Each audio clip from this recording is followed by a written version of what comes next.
Emma, put your shoes on. Silence. Emma, did you hear me? Shoes. On. Now. Still no response. Emma, I said, put your shoes on right now or else. Sound familiar? You're not alone. As parents, we all reach that boiling point when it feels like the only way to get our child to listen is to raise our voice. But here's the real question. Is yelling really working, or is it making things worse? In this video, I'll show you 5 powerful, expert-backed techniques to get your child to listen without yelling. And trust me, once you start using these strategies, you'll see a difference almost instantly. Stick around because the last tip might be the game changer you've been waiting for.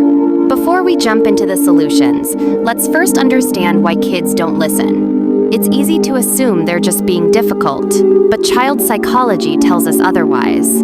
Here are the real reasons kids ignore us. 1. They're focused on something more interesting. Ever noticed how kids seem to have selective hearing when they're watching television or playing? Their brains are wired to prioritize fun and curiosity over instructions. 2. Too many commands overwhelm them. If they hear, pick up your toys, put on your shoes, grab your bag, hurry up, their brains just shut down. 3. They've learned to tune you out. If they associate your voice with constant nagging or negativity, they might start blocking it out automatically. 4. They want control. Kids have a natural need for autonomy. The more they feel controlled, the more they resist. Let's be honest, we've all yelled at some point. But here's the problem. Yelling triggers the fight or flight response. Instead of listening, kids either A. Shut down and ignore you. Flight. Talk back or resist harder. Fight. The worst part?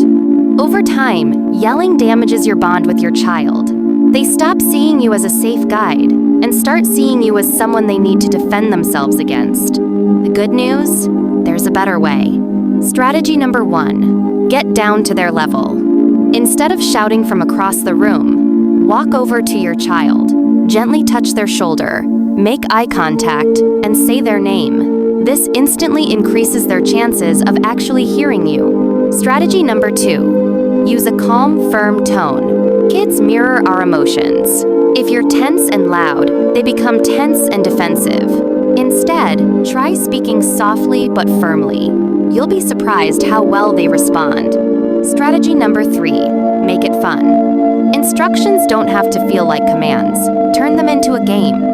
Let's race to see who can put on their shoes first. Can you hop to the bathroom like a bunny before I count to 5? Making it playful immediately boosts cooperation. Strategy number 4. Offer choices instead of commands. Kids crave control. Instead of saying, put on your pajamas now, say, do you want to wear your red pajamas or blue pajamas? Do you want to brush your teeth before or after story time? This makes them feel empowered, reducing resistance.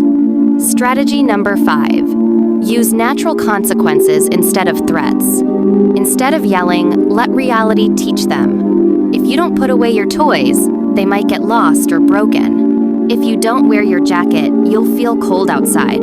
Kids learn faster when they experience the consequences naturally rather than through forced punishment.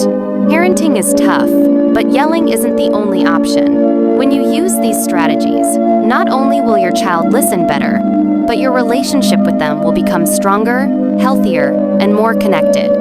Which of these techniques will you try first? Let me know in the comments. And if you found this video helpful, make sure to like, subscribe, and share with other parents who could use these tips. Until next time, happy parenting. Deja.